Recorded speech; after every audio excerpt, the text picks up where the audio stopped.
The series starts by taking us to a barren land as we see men in the midst of some kind of war. And one side has a crazy Hydra-type monster. And one of the soldiers thrusts forward, stabbing another one through the throat. The man goes to say something but no words come out as he chokes on his blood. And the other man pulls out his blade, causing him to fall to the floor. And the other soldiers look terrified of him.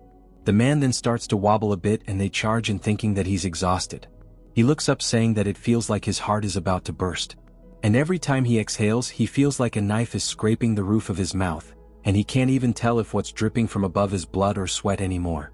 All of his senses are telling him that this is all real. He tightens the grip on his blade and status windows begin to appear, telling him that his hidden traits have been activated and there's quite a few going off. The men surround him, saying that now they can kill him since he's worn out. And the man screams, saying that this is reality. We get a flashback to his room looking a lot like Asmongold's. And while he's playing at his computer he gets the game over screen and he sigh asking what kind of __ game this is. He says that his life is anything but productive. He says he plays games on the weekdays while everyone else works hard. When he quit his job a few months ago, he holed up alone in his room and lived like a gaming addict. But he's been doing this since before he quit his job. So this is about his 5th year. He spent 5 years on one single game. And his life is legendary in the worst way. The game that he loved playing was called Pangenia, and it gained brief popularity 5 years ago when he first started playing. And if you cleared the game they would grant you one dream was what they advertised. And they promoted it with this, which is a ridiculous bait line. And players with too much time on their hands got curious and tried it, but they all ultimately failed. 5 years passed and no one could ever clear it and the player count dropped and dropped. And now if he's not logged in, it shows that the number of online players of the game is 0. If this was real life, people obviously wouldn't quit and they'd keep grinding it. But he says that the game was infamous for its brutal difficulty when it launched, and you're faced with bosses that make you question if it's meant to be cleared, and companions who betray you without warning, and named NPCs who hunt you down if you get a bounty. If they target your character you're cooked. The worst part of all is that if your character dies, everything disappears instantly. In other words, you're playing the game on hardcore mode. It's an insane game. Because of its insurmountable difficulty, its brief popularity died instantly. And at this point, someone must be actively preventing players from clearing the game. He had a character loaded with 8 of the 15 known unique items, and his 5 years disappeared just like that. He's then surprised as the game tells him that his character has been deleted, but he has obtained 1.6 million soul points. He's surprised seeing that the unique items sure did give him a lot of points, and all hundreds of his deleted characters up until now barely gave him 80,000 in total. He explains the soul point system. You were awarded soul points corresponding to the value of your dead character, and it can be invested when creating a new character. And the more soul points that are invested in a talent, the gentler the growth curve. A character he once made by investing 10,000 soul points into sword talent died with the title Grandmaster of Swordsmanship. The investment limit per talent is 10,000. And since he has so much, he could invest in everything. Normally he would focus on the magic talent for a stable run, but he already knows that he won't ever clear the game. So, he's going to make this last character his first and last time to enjoy it properly before he uninstalls it. As he goes to press the button we get a flashback to a woman apologizing to him. And we finally learn that his name is Han Mong. She says she's sorry. He asks what she's talking about and the woman says he's a good person, but she can't date someone with no future. She's at the age where she needs to think about marriage. He looks taken aback, but obviously he can't say anything to her because he knows that she's right. She goes to talk about her friends who are all marrying people with bright futures that are successful. Yet he sits at home. Then she looks at him and starts to feel even more disappointed that he's not trying to stop her in size, saying that she's going to be leaving now, and she hopes he lives a nice life. We learn that this was 3 months ago and he was dating her for over 5 years and she dumped him brutally. After he quit his job in anger and locked himself in his room, becoming a complete gaming addict. He then clicks random on the screen saying that this is enough patheticness from him and he starts consuming his soul points like crazy to rearrange all of his stats. But what surprises him next is that it says a hidden piece has been activated. He wonders what this is because he's never seen the game congratulate someone or invite them to a Pangenia. He then starts to feel an otherworldly sensation that's pleasant at first, but instantly it starts to change. His heart begins racing and he hears a voice screaming saying that may all the worlds you created burn into ashes, calling someone a wicked god. His head begins to ring in pain and he squeezes it asking what's going on before he starts to lose consciousness. He falls over onto the floor and on the screen it's no longer a bright blue but a red color. They say, "Oh, being brighter than light, darker than darkness, swirling into creation and destruction. May you find happiness in Pangenia." And when he opens his eyes, he was getting whipped by a man telling him to get up immediately, calling him a useless slave. And if he falls one more time, they'll feed him to the Hydra. And he's confused as he sees it and all the other slaves as he looks around. And he wonders what the situation is. His hands begin shaking after seeing the Hydra.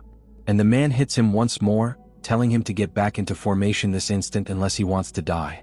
Hyun is still trying to wrap his head around it, but he follows the orders, walking with the rest. He says the High Dragon is a monster that he knows from Pangenia, and that this place looks familiar too. He then says status window and to his surprise it actually opens. All of his stats are 12, and he has tons of hidden talents and traits. The reality starts to set in that he's entered the game. His heart starts to skip a beat and then he wonders why all of his stats are 12. His stats range from 1 to 10 depending on how much soul points are invested. That's also not considering the fact that he has 13 hidden traits. The ground begins shaking and he looks over wondering what's going on and he sees one of the slave traders' faces filled with fear as what is opposite them is the army of the Desert Queen. They end up breaking the non-aggression pact and are attacking them. And we see the Queen riding another High Dragon on. He recognizes the nickname of Snake Princess, saying that he definitely heard it before. The status window tells him that the main quest has been generated. He wonders what it will be, but the main quest is only to survive, and the rewards will vary according to the outcome, and that if he dies in the game his physical body will die too. His heart starts racing as he sees a volley of arrows fly in, killing all the other slaves and slave traders near him. He stands there like a deer in headlights before his cheek gets grazed by one of the arrows and reality sets in. One of his hidden traits activates, which is Heart of the Iron-Blooded Monarch. It is a linked trait that only appears when every physical talent is maxed out. It prevents exhaustion, reduces your chance of being caught off guard, and allows you to grasp the situation rapidly. He looks down, seeing one of the slave trader swords and the keys. He says that if he stays here he's going to die, so he has to survive. As he's freeing himself from the shackles, a man leaps at him from behind for a surprise attack. Hyun grabs onto the blade and a bright light instantly starts to emanate from it, and he swings, countering attacking the man, dashing past him, slicing him up. As he is activated, another hidden trait called Weapon Master. He then releases a big surge of blue aura. More of the men begin charging straight towards him and Hunmong watches as one of them thrusts their spear at his head. He dodges and cuts the tip of the blade off and even kills the man in the same slash. He turns while the spearhead is flying and reaches for it, grabbing it, saying that even for a weapon he's using for the first time, he can use it like an expert as he throws it into another man. Another attack comes in as a man yells, swinging his axe, and Hyung dodges backwards. And he says, "That's not all." As he can also see every single trajectory that the weapon will take. And he uses his sword to slide underneath it, guiding it away from him, effortlessly deflecting the attack. A blue line then guides him to an opening. And he says that since he can see the path of the enemy's weapons, it means he can also see the lines to follow for attacking. He thrusts forward, stabbing the man straight through the heart. He then grabs his axe with the other hand and raises it up.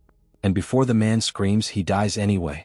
Hyunmong then grabs both of his weapons and looks a little tired.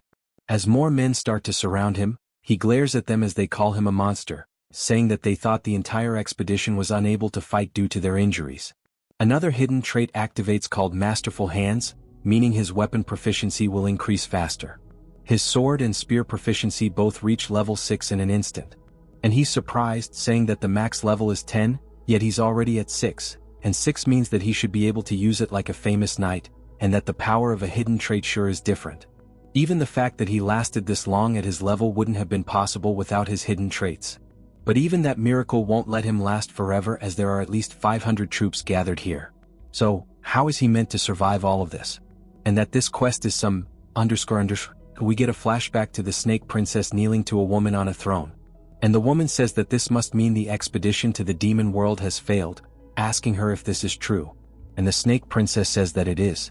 The woman says that if it becomes known that they, the desert city of Fazilmir, didn't participate in the expedition, the fools of the central continent will pin the blame of this failure on them. So, they need to stop it at all cost. And she is to head to the Kultzman Desert and eliminate all of the stragglers of the expedition as they have to erase all evidence that may prove that Felmer hadn't sent any troops and anything that may connect them to the failure of the expedition. If she performs well, she promises she'll lift the curse from her. The Snake Princess, obviously frustrated, accepts the mission and the woman tells her to remember that she cannot fail. And that is how she's here where Hyunmong is. A man then reports to her and she asks if it's all done and he says that there's still one slave that's holding on and she seems a bit interested by it. But back to Hyunmong, we see he has slathered the floor with body after body as he's still standing there unscathed. And he's panting, but we see his level has now increased to 2. So his health and mana have been restored, and his fatigue has been removed too.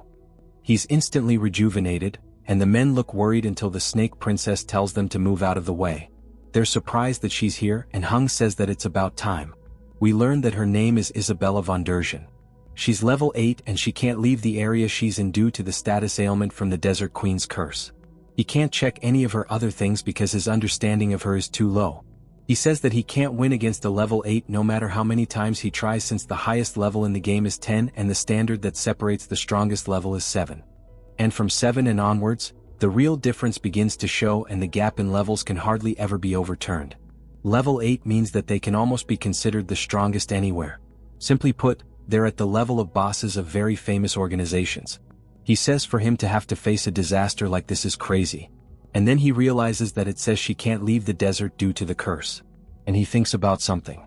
She hops off the Hydra approaching him saying that the show was interesting, but he needs to die right here and now. She reaches for her blades and he says the reason he played the game, which was criticized for its extreme difficulty, is because even for the hardest games he would find a way to clear them no matter the difficulty, and that he was one of those crazy masochist players. But he knows how to clear this. As she charges in, thrusting forward toward his head, he asks if she wants the Queen's curse lifted. She stops, creating a shock wave right before piercing his throat and starts to hesitate. She gets right into his face asking him who the hell he is. And he says he reads the stars and leads people to the stars and that he is the star bearer. He says he can help her lift the Queen's curse so she can leave the desert. She looks genuinely surprised and he says this must mean it worked. The star bearer is an NPC class that a player needs to transcend the max level and the class only exists for NPCs. So of course he is not a real star bearer. But to remove the Queen's curse, she needs the blessing of stars, which is given from a star bearer. Since Isabella wants to escape from the curse, she would have to listen to him. The reason why he was certain that she'd like to escape is simple. He knows all about her because she is a character that he made.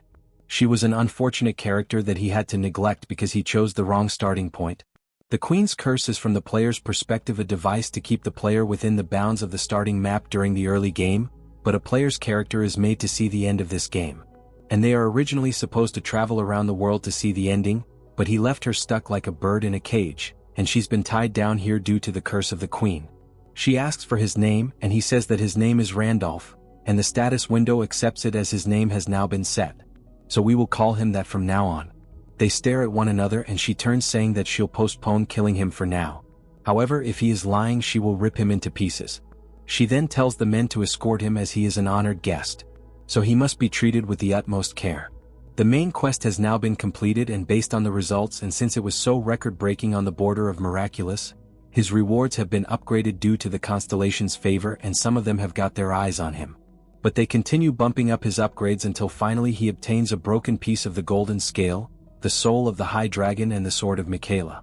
He crashes onto the floor saying somehow he survived as his vision starts to go blurry and we see that he earned a total of 220 points and he'll be added to the Hall of Fame for main quest. That night at a palace, we see him laying in the tub looking at his status windows and his rewards. He says that the soul of the High Dragonon is infamous for only having dropped once ever since the release of the game. And a must-have item for the early game would be the sword of Michaela he got. He didn't think that he'd be able to get both of them at the same time. But he wonders what the broken piece of the golden scale is about. Something about synchronization between reality and Pangenia. 3 women then barge into the room asking if he would like for them to wash him. And he says just his feet, but he understands that this is a test. As they start to squeeze his grippers, he explains that they are Isabella's chambermaids and if he showed any reaction to them, she would get suspicious of him because the star bearer does not react to any sexual desires. He starts thinking about his dead grandma, telling himself to keep that thing down, but he opens his eyes because he can't resist the temptation. He starts to stare at one of the women's bazas before he opens the status window to block it. Something catches his attention though as he's almost at 8% of the breakdown of Pangenia. There's also a leaderboard showing all the main quest points, but it mentions that the breakdown near the boundary between Pangea and reality shatters. And when the breakdown goes over 10%, the first crack will proceed. He wonders what this is, and finally he takes a look at the cool leaderboards. We see Randolph is number 1. And since he has been ranked in survival, he has now unlocked the logout feature. The game tells him to be careful because his character is vulnerable while he is logged out. The woman then calls out to him, but he says this is impossible as he recognizes the names of Gracia and I Love Mint Chocolate. He was wondering if they'd quit because they disappeared, but they must have been summoned to this world like him all along.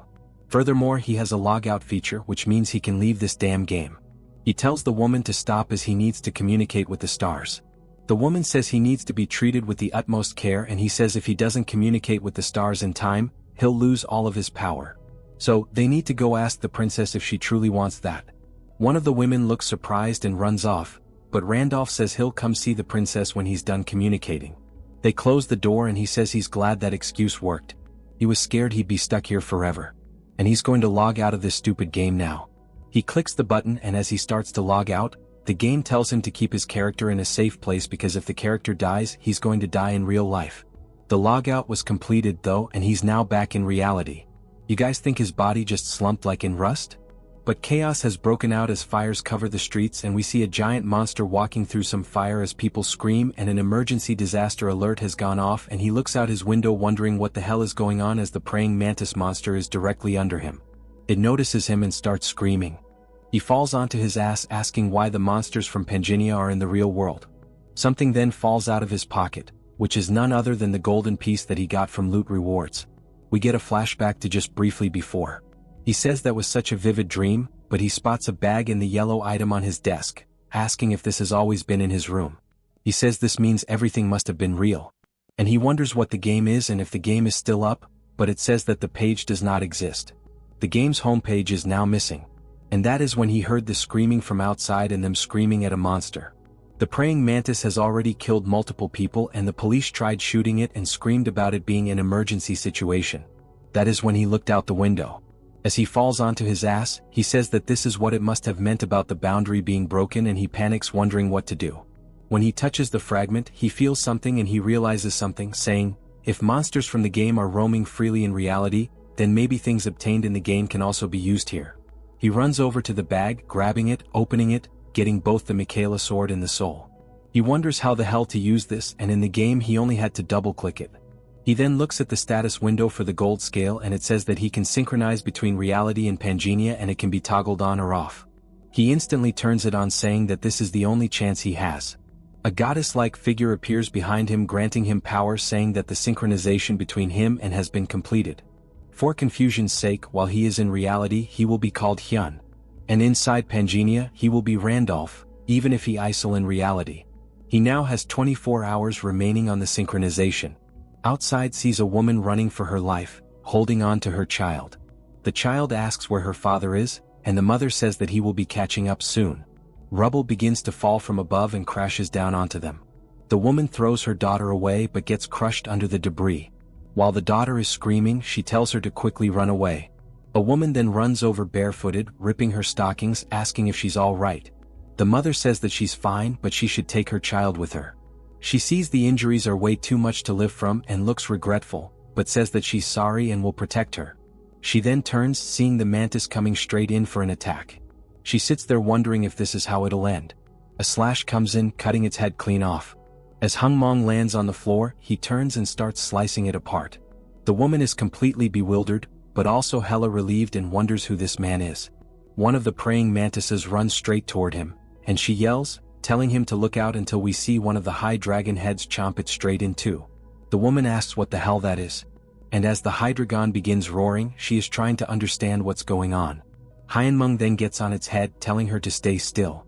She's surprised and wonders if she's dreaming because she just witnessed a hero.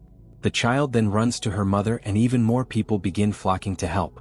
She hears the sound of more fighting and turns, watching Hyun slice apart more of the mantises, and asks who he is. The news starts reporting about the monsters appearing all over the world rather than just Korea. The monsters kill people and destroy civilization. But they aren't the only things to appear. As along came warriors who cut down monsters who were immune to bullets as if they were nothing. A man equipped some armor, telling everybody to not be fearful as he will protect all of them. and the world began rapidly changing. We see a man watching all of this on his phone saying that they're idiots for wasting their fragments. But it's now been confirmed that reality and Pangenia are beginning to merge. His player name is Massacre. He says in the coming age of chaos, everyone is a competitor and that the two realities will merge into one over time. Those who obtain the fragments will become the protagonists of this era. The ranking that's been unchanged for 2 years has finally been updated too. And the top score is an absurd amount of 220 points. We see he is number 5. He wonders if Randolph is also Phantom. Phantom was also known as Ghost. No one knew his real name, but everyone referred to him by the two nicknames. He was the first person to form an NPC expedition called the Demon Realm Expedition. The only one to reach just before the game's final clear, though it ended in complete failure. He is undeniably the number 1 player of Pangenia. And since the strongest character he possessed would be summoned upon death, he must have been summoned in Pangenia the moment the expedition failed. Although appearance and equipment are reset, talents from the previous character carry over, which is why he understands his score is so damn high. Back to Randolph. He's waking up saying that monsters have appeared in reality and so have summoned players. They've taken on the form of the characters of Pangenia. The situation is becoming more and more clear. With his last character, he nearly reached the game's ending with the Demon Realm Expedition, but the higher-end NPC mercenaries hindered their progress, and even their friendly NPC companions betrayed them. No matter what possibility he considered, their interference was always beyond his expectations. But what if all of those variables were players summoned just like him? Players who don't want the ending to be reached are players who consider him their rival. People targeted him back then, and that might be the case for the random betrayals. If the boundary between them has collapsed, he can't just hide after logging out. To secure his safety in both worlds, he needs to grow stronger quickly. He walks into Isabella's room. She asks if he's finished talking with the stars, and he says that he's come to keep his promise with her. She says good, but he tells her he has a condition.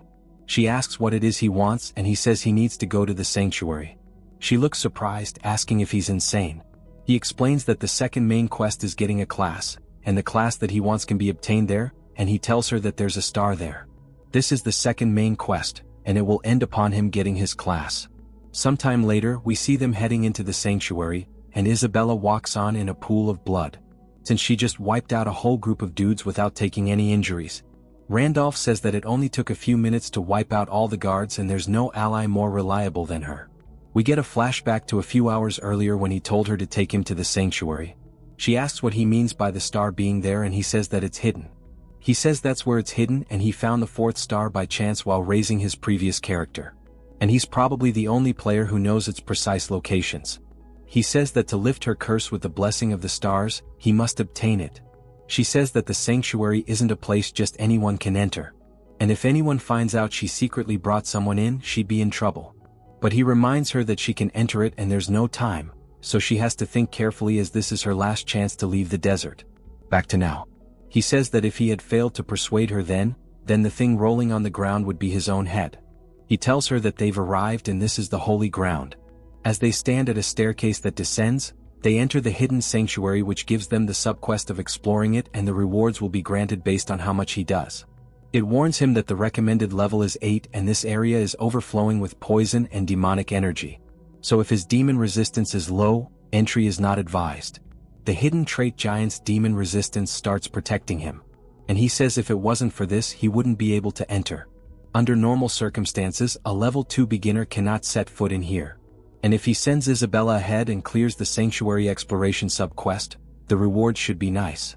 But that's not what matters right now because this is where he can obtain his class. Of course, the quest will end immediately after he gets one, and the reward varies by the tier of the class acquired. He smiles, saying that he knows which one he wants. Isabella peers over the cliff in the sanctuary and realizes it's an awful long way to fall and how far the pillars are from one another. She chuckles, telling that they've taken the wrong path and that even starers can make mistakes. He asks where she's going and she says that that is clearly a trap and the downward air currents are designed to sweep away anyone who crosses without knowing, and for him to fail to detect such a simple trap is laughable. He asks if perhaps she's scared as he didn't know she was this kind of character. Of course, this sparks her competitiveness and she says that she knows no such thing as fear, and for the record she's called the Snake Princess. He says she sure is timid, which annoys her. She says the odds of it being a trap are high and conveniently she's got a cramp in her leg. He says it can't be helped, so she'll hop on his back. She gets embarrassed, asking if he has a death wish. And he says she said she had a cramp and there's no time, so she has to get on quickly because when dawn breaks and the dead warriors are discovered, she'll be suspected for not being there and the Queen's pursuit team will be sent after her. So rather than wasting time out of fear, it's better for him to carry her and run. She hesitates but hops on his back, saying that it wasn't for her damn leg. He says, "Of course," in a monotone voice. He tells her to hold on tight, and instead of running toward the pillars, he runs straight toward nothing. She asks where he's going, saying it's the wrong direction as there's no path here, and he leaps straight off of it. His hidden trait, Mutant, activates, and this trait allows him to see all secrets invisible to the normal human eye. He starts walking on an invisible path, surprising her. And he says that this is the real path. She asks how he knows a path that even she, the second in command of Fizzlemere, doesn't know. And in a sanctuary overflowing with poison and demonic energy, he's not even gasping for breath. There are too many strange things happening to chalk it up to him being a star-bearer. He tells her he didn't know the second in command was scared of heights. She tells him to shut up, but also finds it strange that he's so relaxed in front of her. This isn't just confidence from being strong. It's as if he's welcoming an old friend he hasn't seen in many years. She asks if they've met before. He says they've never met in the same place. And she wonders why he speaks in riddles. He says it means that he's seen her but she has never seen him. As he puts his hand on a wall that begins to exude a bright light, the entire room warps until they're brought to an area befitting the name Sanctuary. Randolph explains a domain barrier was cast over the entire area, and only those who follow the designated path can see what lies ahead. If his memory is correct, what's next is even trickier. Bright red eyes start light up and the ground shakes as golems begin to stand, releasing killing intent. He says that this time the Guardian is a golem and judging by the size of the rune on its chest, it's at least upper tier, and at his current level, even a graze would mean instant death. He asks if her cramp is better, and she tells him to keep running his mouth from the sidelines. The golems charge and one rears back its fist, punching toward her. She grins before slicing it apart instantly, exploding the entire right side of the golem. She tells Randolph it'll be over soon. She bounces across debris, cutting one in half while the other two collapse on her. He says that for her to be classified as an assassin, national species golems are the same and it's ridiculous. Even though he created her character, he still can't believe it. She cuts down the golems and he says this is what being level 8 really means. A status window appears saying he can now acquire the class Golem Maker. He wonders if it's recognizing Isabella's kills as his own. And if that's the case, then the system is recognizing them as a party. In Pangania, summoner-type classes are rare, so Golem Maker is pretty good. And in terms of rank, it's at least high tier, but it's not what he wants, so he declines it. He says that the one who can give him the class he wants is something else entirely. A purple miasma appears around the sanctuary and Isabella looks around confused. A giant shadow looms over Randolph and the status window says that the ancient king, the master of the mountain buried by the nameless star, rages against the intruders. Randolph says it's finally shown itself and this is the greater god who guards the stars. It is the ancient king Dmut. And the status window says this is only recommended for level 10 players. As the ancient king gets closer to him, says the pressure is overwhelming and says this is the mountain guardian. Isabella says surely he didn't come here expecting her to deal with the mountain guardian. But he tells her not to worry as he is actually very gentle, opposed to how he looks and that he will never attack first. Even though he does exactly that, she barely avoids it and as it scrapes past her, she lands on her ass. He sits there confused and she turns glaring at him. He says this is strange as he remembers him as a friendly creature that helped guide the way and she asks him in what world the snake looks friendly. Dramit calls Isabella challenger of the sanctuary, telling her to defeat him and prove her qualification. She says she's not the one challenging it and he says she defeated his sentinels and now she's denying her intent. She realizes the misunderstanding as Dramit comes in for a tail swipe telling her if she cannot prove herself she will never leave alive. She avoids the attack saying that it's not her and she tells Randolph to stop standing there asking him to do something. He says when he cleared this place before he didn't have any memories of defeating Dramit. Wondering if something changed and then he realizes it's saying the ancient king guards the star. According to the lore, he's an enchanted beast whose body grew and gained wisdom from the spiritual energy of the star. He cleared this place back when he was raising Wilhelm, a level 10 5-star transcendent ranked character. And when he came to the sanctuaries, Dmit immediately guided him to the star. The reason is simple and that is because he was qualified and is sure if you're weaker than him, he attacks you.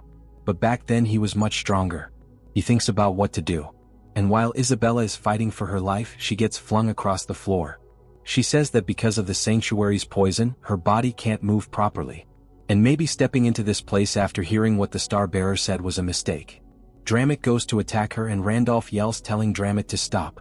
The sheer shock wave sends ripples across the field and Dramit glares at Randolph, asking how he knows his true name. Randolph tells Dramit that its master Wilhelm has returned. Dramit pulls back his tail, asking if he really is Wilhelm, and then starts laughing as it echoes through the chamber, saying he has not received the proper star. He says Wilhelm was powerful, a perfect transcendent worthy of being his master.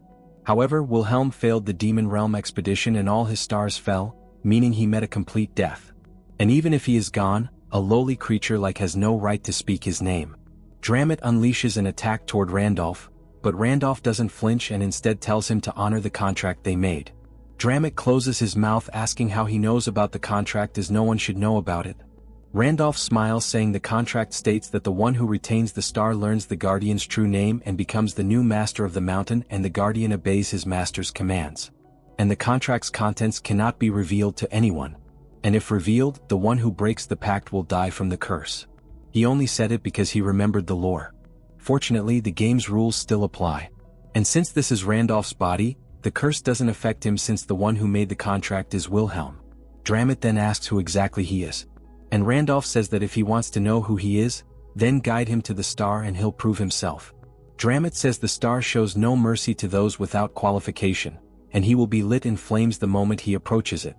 Randolph smirks, saying maybe so, and asks if he's afraid the star will acknowledge him and reveal he is the true master. Dramit says that's laughable, that Randolph is just a brat who looks like he'd crumble from one bite, and wonders why he has the confidence to act arrogantly, but tells him very well he will lead him to the star. He doesn't believe he's Wilhelm, but since he knows about the contract, killing him doesn't sit right, and he'd rather let the star get rid of him, and he slithers away. They follow, and sometime later Isabella asks if this is really where the star is. Randolph says yes. The object on the altar is the star, and we see it's a skull. She asks if the skull is the star, and he says more precisely it is Leah's skull. When Leah, the twin goddess of Pangenia, died, her body was split into 32 fragments and scattered across the continent. And those fragments are called stars. Believe this is the same girl who gave him his powers in reality. Randolph says they're used as catalysts for players to achieve transcendence. As he grabs it, he hears a sound and a fire vortex emerges. Isabella yells, asking if he's okay, and Dramit laughs, saying he warned him and that he'll burn approaching the star. Although Randolph acted confident the star rejected him and he'll burn to death. But inside the fire, Randolph is annoyed, saying the star only kills a player in one scenario, when you acquire it by bug-skipping Dramit. And no matter how messy the process, he did pass. So there should be no issue. The real problem is whether he can obtain the class he wants. If you acquire a star without having a class, the star grants you the class he wants, but he's never tried it. He learned it by accident. The skull says void, then begins listing out all 13 of his traits, saying he will be the one to face destruction. Leah's skull shatters and a holy aura erupts. He has acquired the star energy and the main skill Star Pierce and the sub-skill Blessing of the Stars. He has acquired the star effect, meaning all stats got a +5 and he will gain more power as he collects more stars. And even after Transcendence, the star effect will remain. He has now acquired the class Star Successor. His hair settles and he asks Isabella what she wants to do once her curse is lifted. She says leave the desert and find her family's bloodline. He says he'll bless her so she can leave under one condition. She asks what he wants and he says he wants her to serve under him for 1 year, and after that he'll grant her freedom and help her find her family's bloodline. She recalls when she fell for the queen's lies and goes to say she's afraid. But he puts his hand on her shoulder, reassuring her since he is not the queen and has no intention of lying. She realizes he has told her the truth so far and regretfully goes along with it, saying she will serve him, and she kneels. He says she made a good decision, and then he tells Dramit that the owner of the star is his master, asking if that's correct. Dramit says it is and tells him it's time to bow his head now. Since he has finished the second main quest, the results sent a shiver down everyone's spine. The Hall of Fame is updated again, and due to the constellations applauding him, he earns even more rewards, and many combat-oriented constellations start to take interest. It jumps to the Queen Isabella served looks furious, asking if she truly entered the sanctuary with the slave she captured, and she orders her men to seize the 2 of them immediately. They need to start putting Ragan in the water supply or something. Meanwhile, back in reality at a cafe, we see two men asking a woman if Randolph is really Phantom. And they say even if they ignore the main quest 1, getting a higher class score than Gracia is impossible unless one knows the game inside and out. And if the 5-year veteran ghost player Phantom has finally appeared, this will create a huge ruckus. Who I assume is his twin brother says that they might want to try contacting him before the others do. And the woman asks how since they searched for years and never found him. One of them says that's because until now he wasn't an actual player. And now that he is, there must be a way. And they say they could try fishing for his info. Since the secret auction hall opened as a reward for main quest 2, Phantom will probably use it. The woman says he'll need tons of items if he wants to rank first for main quest 3, and fishing might be a good idea. Fishing can be done at the secret auction hall where players can trade items. You upload a high-quality item at a cheap price, then use the ability of a talisman to attach a location tracking ability to the buyer. And newbie players who don't know this often buy a cheap item and get tracked, robbed, or killed. One of the brothers asks if Phantom would really fall for it. And if he really is Phantom, he'd know every talisman option in the game. The girl says he might actually fall for it. He failed, but he still initiated Grid Expedition. And that kind of decisiveness is not normal. If he sees a cheap, juicy item in the auction hall, he might just buy it. And if he comes to them, they're dead. That's the Phantom she knows of.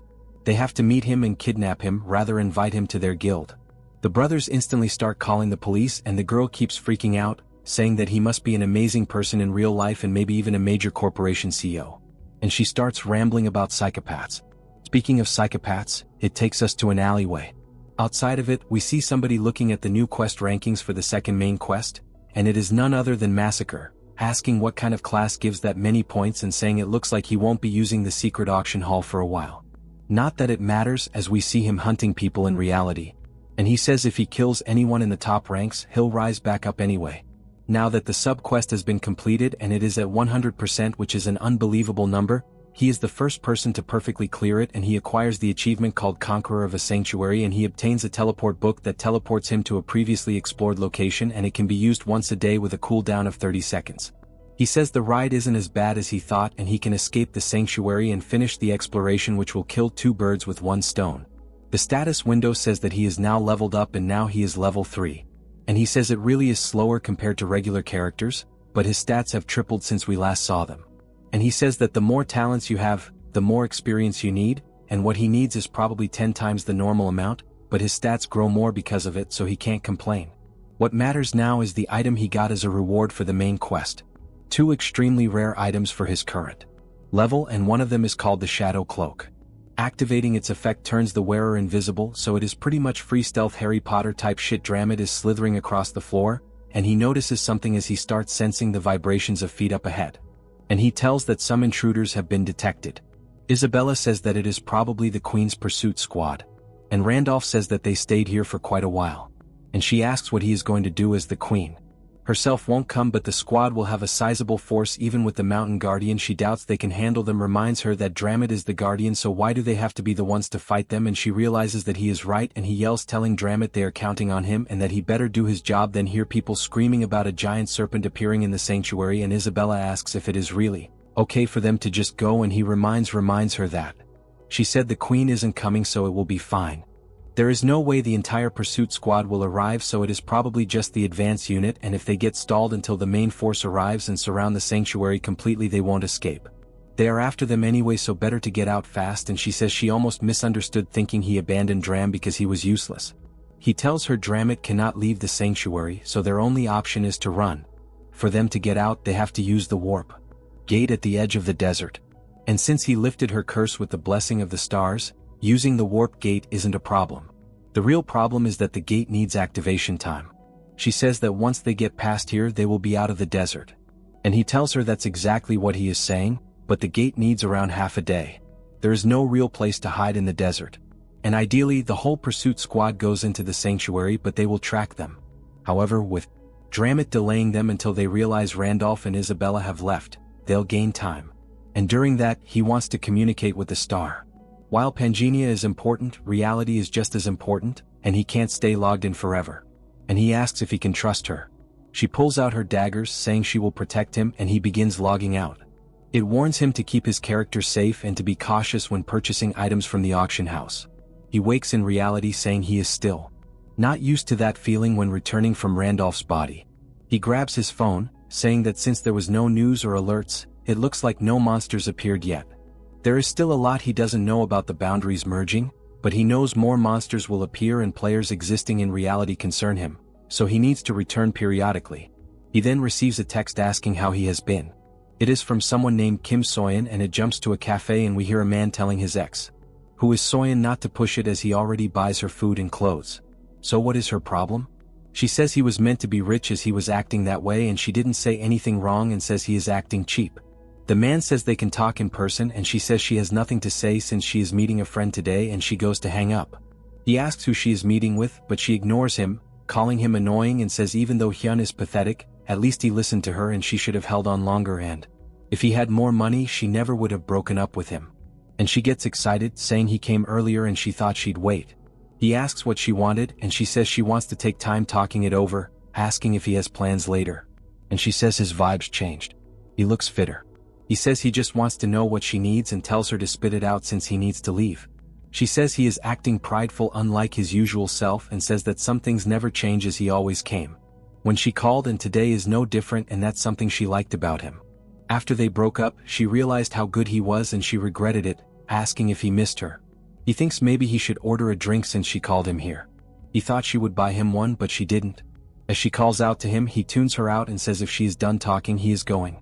And she asks where he is going, saying she just told him she missed him and that it is because of the breakup. But he cuts her off asking if her new boyfriend knows they are meeting and if she is going to flirt with multiple men, she should have deleted her pictures, not just her profile photo. He tells her he is leaving and she begs him to wait. He thinks to himself that if this were the past he would have panicked, but he is strangely calm and maybe Randolph's growth affects him too. Outside he sees people gathering and people yelling about there being a stalker, and a man pulls out a box cutter, asking if everyone is enjoying the show and he grabs a woman by the hair and she yells, telling him to let go, calling him a pervert. The man says they all look down on him until the end and he is going to kill her. She closes her eyes scared, but Hyunmung grabs the man's wrist and the man asks who he is. The woman looks up and we can tell this is the woman from the first emergency outbreak. And Hun tells him that is enough. If you've watched till the end, subscribe for more videos like this. Leave a like or a comment to help.